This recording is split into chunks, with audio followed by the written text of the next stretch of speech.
The summer sun beat down on Catherine Ross's back as she drove the final nail into the fence post, sweat trickling down her temple and soaking the collar of her weathered shirt. At 30 years old, she had heard the whispers for months now. Useless, they called her. That widow woman who can't even keep her own land. The year was 1878, and the town of Prosperity, Colorado, had never seen a woman try to run a ranch alone. Not since Jeremiah's death, anyway. Her husband of 8 years had been thrown from his horse last autumn, leaving Catherine with nothing but 500 acres of untamed land, a dilapidated cabin, and a reputation that was crumbling faster than the drought-stricken soil beneath her boots. "You're wasting your time, Mrs. Ross," Tom Bailey called from atop his chestnut mare as he rode past her property line. "A woman can't run a ranch. It ain't natural. Best sell to me before winter comes and starves you out proper." Catherine wiped her brow with her sleeve and straightened her back. "Good day to you too, Mr. Bailey," she replied, her voice steady despite the rage boiling in her chest. She watched him ride away, his figure growing smaller against the backdrop of the Rocky Mountains. 6 months ago, she might have crumbled under such mockery. Now, she merely returned to her work, her calloused hands gripping the hammer with renewed determination. "Madam!" A deep voice startled her from behind. Catherine whirled around to find a tall figure silhouetted against the setting sun. His broad shoulders and the distinct outline of a cowboy had made her instinctively reach for the small pistol she kept tucked in her waistband. "State your business," she demanded, hand hovering over the weapon. The man stepped forward, hands raised slightly. "Name's Quincy O'Malley." "Folks call me Quinn. Heard you might be needing help with this land." As he moved closer, Catherine could make out his features' sun-bronzed skin, a strong jaw shadowed with stubble, and eyes the color of a summer sky. He couldn't have been more than 35, with smile lines already etched at the corners of those eyes. "Who told you that?" Catherine asked suspiciously, knowing full well the entire town thought her venture was doomed. Quinn's lips quirked upward. "Nobody needed to tell me. Saw you out here every day for 2 weeks straight. 500 acres is a lot for one person, man or woman." Catherine lowered her hand from her gun but kept her expression guarded. "I can't afford to pay wages, Mr. O'Malley." "Didn't ask for wages," he replied, removing his hat and revealing a shock of dark hair with premature strands of silver at the temples. "Got my own reasons for wanting to see Bailey and his ilk eat crow. Offer stands help with the heavy work in exchange for a place to bunk and whatever meals you can spare." Catherine studied him, searching for deceit in those clear blue eyes. Finding none, she made her decision. "Sun up tomorrow, don't be late." That night, alone in the cabin Jeremiah had built with his own hands, Catherine questioned her sanity. Inviting a man onto her property went against everything her cautious nature demanded. Yet something in Quinn O'Malley's straightforward manner had compelled her to take the risk. She needed the help, that much was undeniable. The bank had given her until harvest to make a payment or forfeit the land. With the right crops and livestock, she knew the ranch could thrive. Jeremiah had seen it to the potential in this valley that others had dismissed as too wild, too remote. "I'm not useless," she whispered to the empty room. "I'll show them all." True to his word, Quinn arrived before dawn, leading a dappled gray mare and carrying little more than a bedroll, a rifle, and a worn leather satchel. Catherine greeted him with a hot cup of coffee and a plan. "South pasture needs clearing for planting," she explained, pointing toward the rising sun. "The stream there hasn't dried up, even in drought years. If we can irrigate properly, we'll grow enough to see us through winter and spring." Quinn raised an eyebrow at the word us, but nodded. "What are you planning to grow?" "Corn, beans, potatoes. Hardy things. And I've got ideas for beyond that. Catherine hesitated before continuing. I want to turn the north section into grazing land, raise cattle eventually. She braced herself for ridicule, but Quinn merely sipped his coffee thoughtfully. Ambitious, he finally said, but possible. Soil here's better than most realize. By midday, Catherine knew she'd made the right decision. Quinn worked tirelessly, matching her pace and then exceeding it. He cleared rocks, tilled soil, and repaired tools with skilled hands that spoke of years of similar labor. "Where did you learn ranch work?" she asked as they paused for a sparse midday meal of cornbread and dried venison. Quinn's eyes clouded briefly. "Family ranch in Texas. Long time ago." His tone discouraged further questions, and Catherine didn't press. She understood the need for privacy, for keeping certain pains buried deep.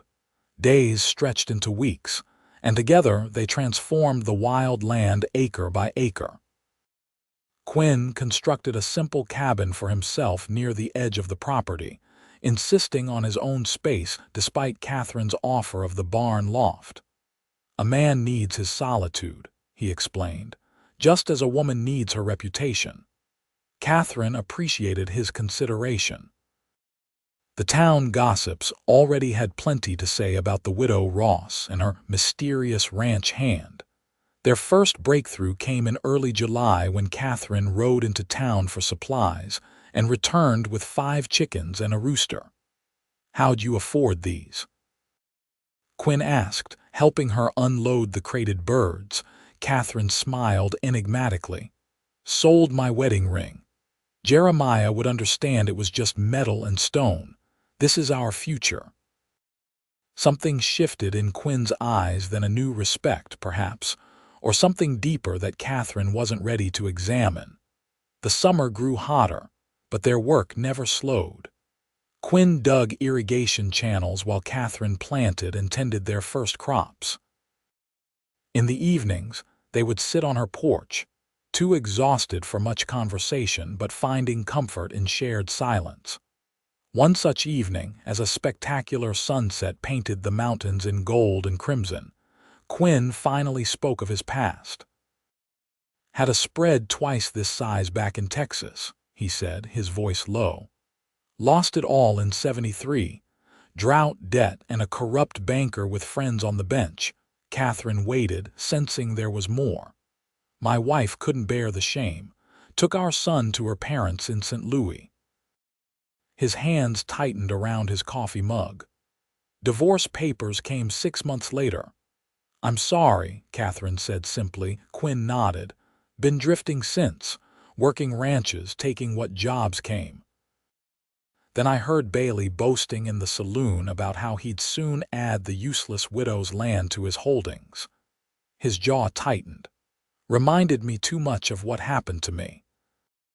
Catherine felt a surge of gratitude, and something else, a dangerous warmth she hadn't experienced since Jeremiah's early courtship.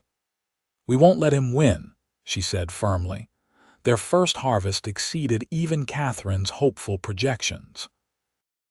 The corn stood tall and proud, the bean vines heavy with pods. They stored what they could, sold some in town, and began preparing for winter with a security neither had felt in years. Word of their success spread, and Catherine noticed the change in how townspeople regarded her. Whispers still followed her through the general store, but they carried a different tone now, curiosity rather than derision. "It won't last," muttered Martha Wilkins, the banker's wife, loud enough for Catherine to hear. "First snow will drive that O'Malley fellow away, then she'll be begging for help." Catherine merely smiled as she paid for her purchases. "Mrs. Wilkins, I'd like to order more seed for spring planting. Twice what I bought last time, please." In October, their fortunes shifted dramatically when a cattle drive passed through the area. The trail boss, an old acquaintance of Quinn's, found himself with 3 pregnant heifers too close to calving to continue the journey. "I'll sell him cheap," he offered. Save me the trouble of slowing the herd." That night, as Catherine counted out nearly all their remaining money, she looked to Quinn for reassurance. "Are we fools to spend everything on 3 cows?" she asked. Quinn's gaze was steady. "Sometimes you have to risk everything to build something lasting. Those 3 will give us calves, milk, and the start of a proper herd." "Us," Catherine repeated softly. "You're speaking as if you'll stay." In the lamplight, Quinn's expression was unreadable. "Unless you're aiming to send me on my way." Catherine shook her head. "No, this place needs you." She paused. "I need you." The admission hung in the air between them, fragile and momentous.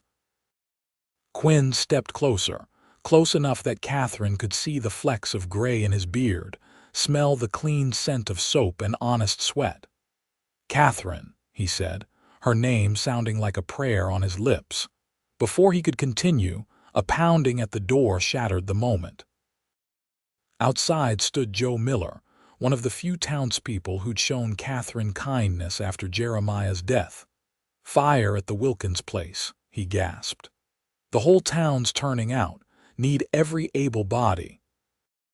Through the night, Catherine and Quinn worked alongside the townsfolk, passing buckets and fighting to save the banker's house. By dawn, the structure stood damaged but intact.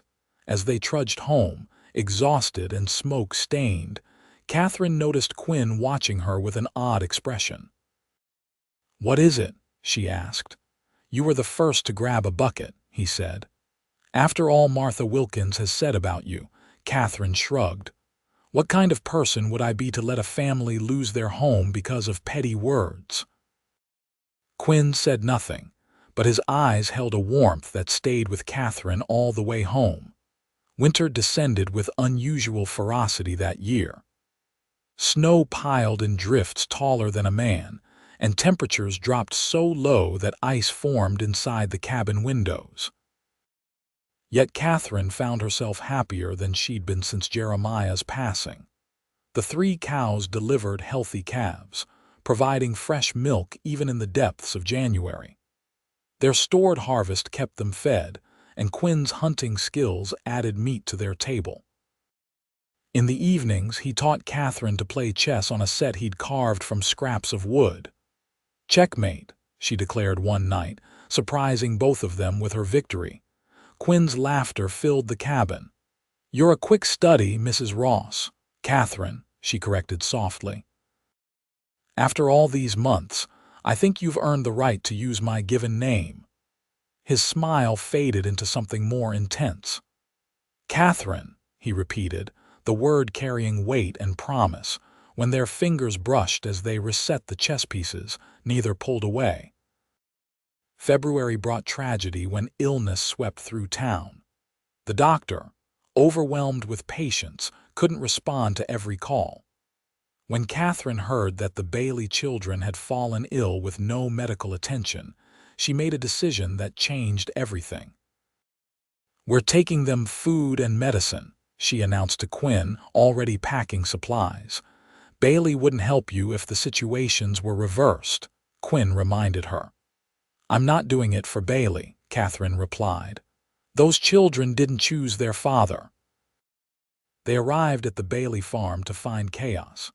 Tom's wife was also sick, leaving him alone to care for 3 feverish children. His face registered shock when Catherine walked through his door with soup, medicine, and clean linens. "Why?" he asked hoarsely as she set to work. "Because it's what decent folks do," Catherine answered simply. For 3 days, she and Quinn took turns tending the Bailey family. When the fever finally broke and recovery began, Tom Bailey approached Catherine with reddened eyes. "I've been wrong about you," he admitted gruffly. "Said things no man should say about a woman of your quality." Catherine accepted his apology with grace. As they rode home, Quinn watched her with undisguised admiration. "You're something special, Catherine Ross," he said quietly, "turning enemies into friends through sheer force of kindness." The spring of 1879 brought new beginnings. Their crops flourished in fields expanded over the winter through Quinn's careful planning. The small herd grew with 2 new calves. Catherine added a vegetable garden that produced more than they could eat. On market days, people who had once mocked useless Mrs. Ross now eagerly bought her produce and dairy. The extra income allowed them to hire 2 local boys for help, expanding their operation further. "You've done it," Quinn told her one evening as they watched the sunset from her porch. "Built something lasting from nothing but hard work and vision." "We've done it," Catherine corrected. "I couldn't have managed without you, Quinn." He turned to her, his expression serious. "That first day when I offered to help, I had my own selfish reasons. Wanted to see Bailey taken down a peg. And now," Catherine asked, heart pounding, "now I stay for entirely different reasons." The distance between them vanished as Quinn finally did what they'd both been thinking of for months.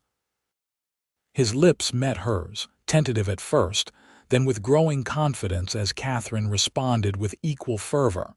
When they broke apart, breathless, Quinn rested his forehead against hers. "I never thought I'd feel this way again," he confessed.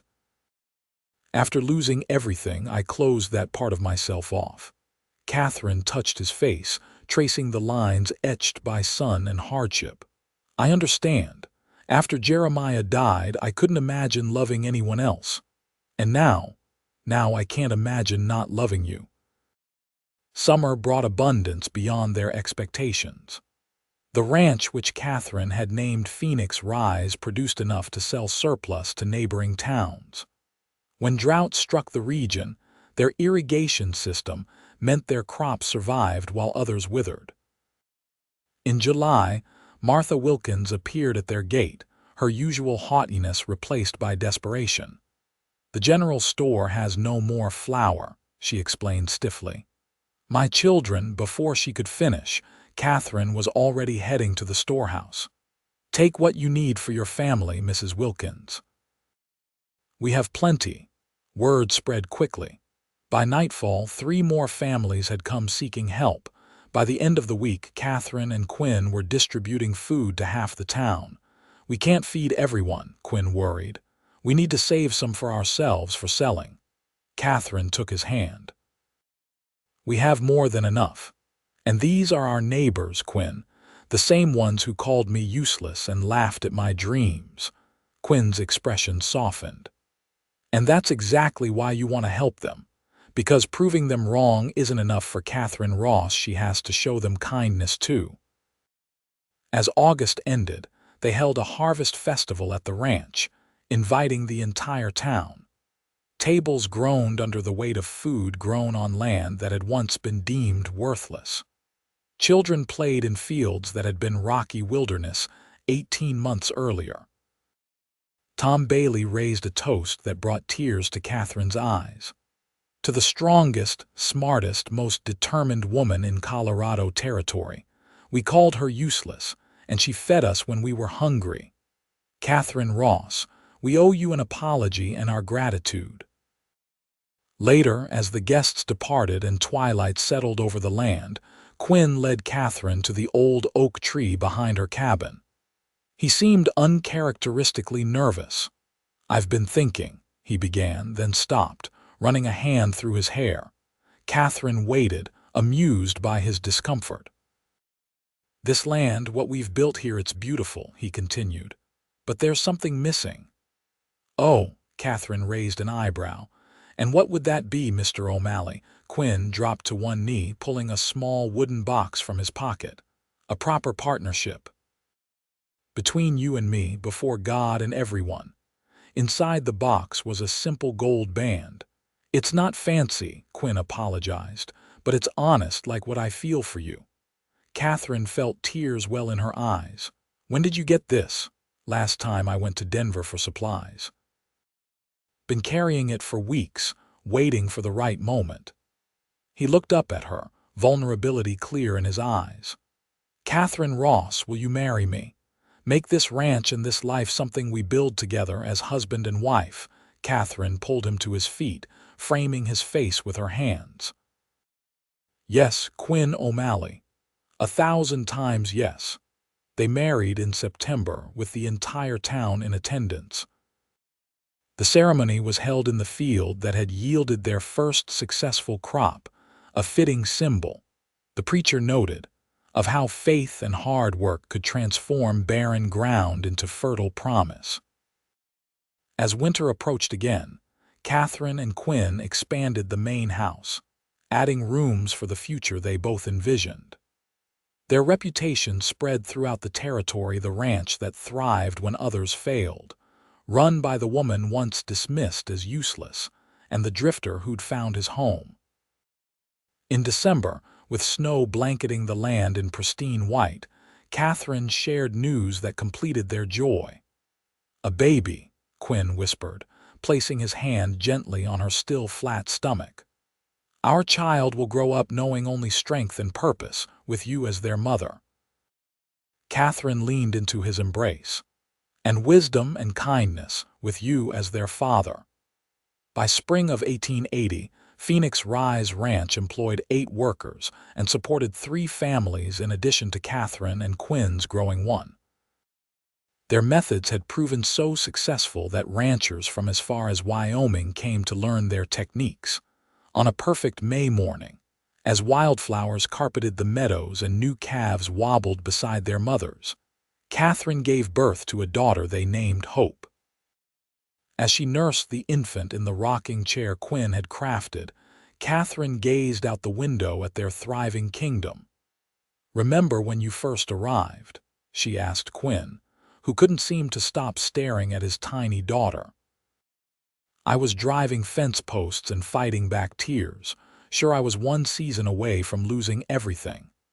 Quinn knelt beside the rocking chair, gently touching Hope's downy head.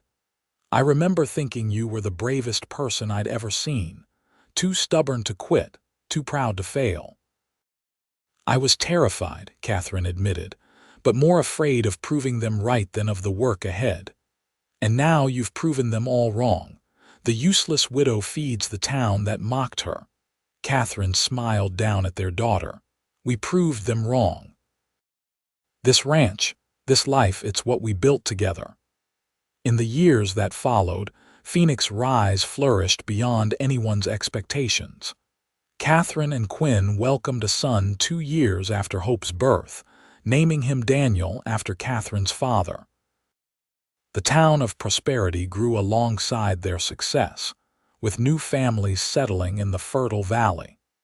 In 1883, when drought again threatened the region, Phoenix Rise's irrigation system and storage barns meant the difference between survival and starvation for many. Catherine organized distribution of seeds and supplies, teaching other women how to maximize their kitchen gardens against future hardships. "My wife," Quinn would proudly tell newcomers, "can make things grow where nothing should, in soil and in people's hearts." Catherine would blush at such praise, but couldn't deny the truth of it. The land that had once represented her greatest challenge had become her greatest triumph.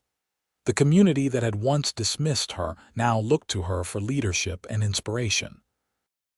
On the 5th anniversary of Quinn's arrival at her failing ranch, Catherine surprised him with a hand-carved sign for their front gate. "Phoenix Rise Ranch from ashes to abundance." "Perfect," Quinn declared, kissing her deeply before scooping up their children for a family embrace. As they stood together, watching the sun set over their prosperous land, Catherine reflected on the journey that had brought them here. From a widow called useless to the matriarch of the most successful ranch in the territory. From loneliness to love. From mockery to respect. "What are you thinking about so seriously?" Quinn asked, his arm warm around her waist. Catherine leaned into him, grateful for his strength and his tenderness. "I'm thinking that sometimes losing everything is just the beginning of finding something better." Quinn nodded, understanding as he always did. "And sometimes a woman who everyone underestimates is exactly the one who will save them all." Their eyes met in perfect understanding as their children played in the fields that had once been wild, and unforgiving now tamed by hard work, vision, and the love that had grown between two broken people who had found wholeness together. The ranch that fed every mouth that had mocked its owner stood as testament to Catherine's unwavering spirit and Quinn's steadfast faith in her. Together, they had transformed not just the land but an entire community's understanding of what determination could accomplish and what true worth looked like when given room to flourish.